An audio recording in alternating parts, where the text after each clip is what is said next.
That's not gonna stay in the video. My butt is going to like have to pry off of this seat by the time I get done. It's probably still packed up somewhere with the other stuff that I haven't finished packing since we moved in here 7 months ago. Hey guys, welcome back to my channel. My name is Danny Taylor, and today we're about halfway through the year. So 2018 has pretty much come and is about to be gone. Today I wanted to go through my favorite books I've read so far for the year and the ones I'm looking forward to reading the rest of the year the most. So one book that I know I started in the year 2017 and read then, I have since reread in 2018 because it hit me so hard the first time I wanted to re-experience it.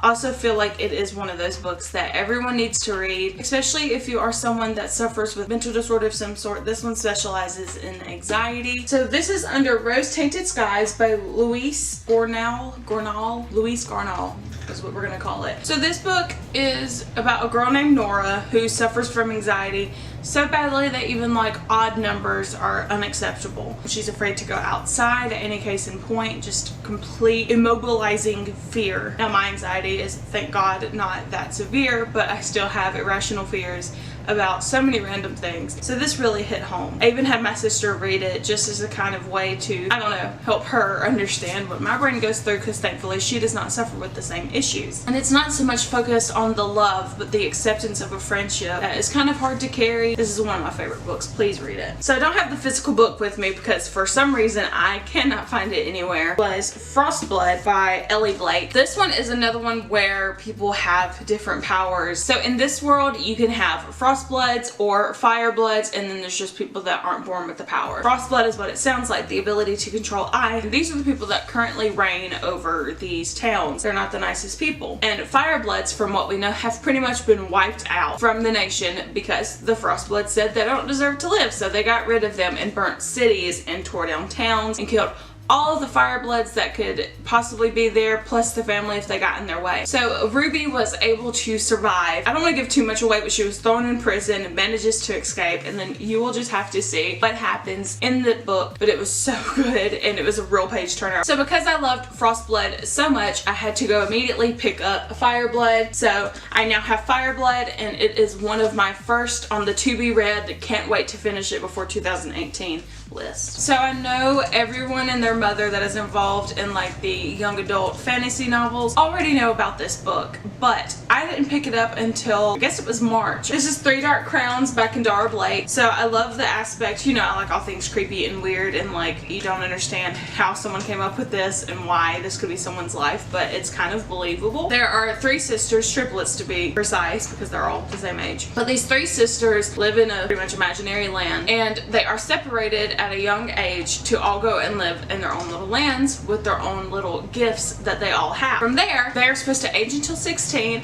learning their powers, becoming the best, strongest opponent that they possibly could be, and then they have to kill each other. Whoever doesn't die is the new queen of the land. Mirabella is the elemental, which I think is really cool. They pretty much can control the elements. It's in the name. Catherine is, or Katarine, or however you want to say her name. I call her Katarine. Katarine is a poisoner. She, well, like the name says, poisons people. She knows how to make wicked concoctions with poisons, and apparently poisoners can survive poison and drink and eat obscene amounts of it without it harming them in any way. And then Arsenoi, or Arsenoi as I call her, is a naturalist, so they can kind of communicate with animals. They pretty much get a little companion that they're connected with that can help them in their troubles in everyday life. And it's almost like having a dog, but it can be something like a crow or a chicken or a snake or a bear. Either way, I don't want to spoil anything for you, but this book is so much fun. And immediately after this, like the very next day, I got One Dark Throne, which is the next installment of this book in audio form, and finished that one. So of course, for my love for Three Dark Crowns and One Dark Throne, that also means that another one on my list for 2018 that I cannot wait to read is going to be Two Dark Reigns. It is expected to release sometime in September, and I am waiting on pins and needles for this book to come out. I have already pre-ordered Two Dark Reigns, so as soon as it comes out in September, I will have it at my door so I can read it. So it is definitely up there with the books that I am looking forward to reading the most this year. This is another book that I may have finished at the end of 2017 or very early 2018. It is Caraval by Stephanie Garber. So I've heard mixed reviews on it, but because I'm into all things weird again and magical, I got it in one of my owl crates, so it was there, why not? And I went ahead and gave it a good read. Me and my sister both read it about the same time and both flew through it. So Scarlett and her sister Tella live on a little island. It's boring, it's mundane. Their father kind of keeps them sheltered and in this one little place, and they don't feel like that is the life for them. So Scarlett's father puts her up for an arranged marriage. Of course, she has no interest in this. Her life has not been full of adventure yet, and she is not ready to let go of that dream. There is also the Caraval that comes around one time a year.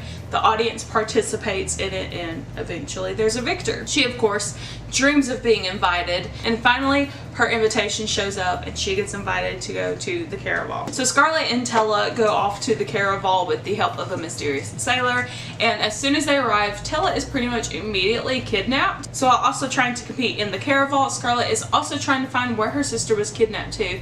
Is she okay? Is she safe? For me, it was very intriguing. With that being said, that also means another book on my list of to be read for this year that I cannot wait to get to is Legendary. That is book 2 for Caraval. I am so excited for it.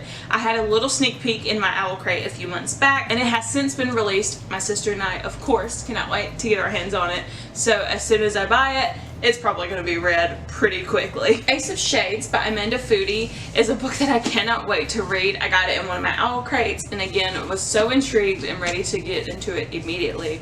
It's probably number 1 on the next book that I'm going to read. So from what I understand, Anne, like Anne but with an E, Anne was raised as this proper young lady who would never want to go to the city of sin, no, not Las Vegas, but New Rain. So while she is in finishing school, her mother goes missing, so she has to leave finishing school in order to go find her mother, which inevitably takes her to New Rains, where apparently no one leaves uncorrupted. From there on, it's just trying to survive. Like on the back it says, take a card and stake your soul. Survival is your only goal. Surrender to the vice within, bet your life, hope you win. So if that doesn't intrigue you, I don't know what will. I am so enticed by this like gambling world, which I'm usually not into. Kind of sounds like Hunger Games meets like Three Dark Crowns somehow. I don't know. I want to read it and see what the crap is going on in this messed up little world of theirs. Now, Scythe came out about 2 years ago, I think like mid to late 2016, so I am late to jump on the bandwagon, but this is Scythe by Neil Shusterman. So in this world, the world no longer has fear or like diseases and starving, things like that. Essentially, they are cured of all their problems. That then means that there's overpopulation, and these people are deemed to be scythes. These are people that just go through and at random take the ones that they're supposed to take and kill them, whether they're old, they're young, they're rich, they're poor, just to even playing field to kind of disperse the popularity and make sure that it's not too popularly dense. I'm gonna butcher the names, but maybe Citra and Rowan, or Keitra and Rowan. We're gonna call her Citra. Citra and Rowan, they're chosen to become apprentices for being a scythe, which of course they do not want to do. Who would want to be the person that kills the people the only way they are able to be killed? And now they have to master the art of killing people while they don't want to, and if they don't do it successfully, they in turn will die. So I've heard that it is very powerful, it keeps you on your toes, and the book to follow is just as amazing. So both are on my to be read list for 2018. Alright you guys, that is it for this week's video. I hope you enjoyed. This was just a little bit of a recap from the books that I have read so far in 2018 and the ones that I hope to finish before the year are over and I cannot wait to get my hands on. I hope you enjoyed, and I will see you guys next week for another one. Thank you so much for watching. Bye!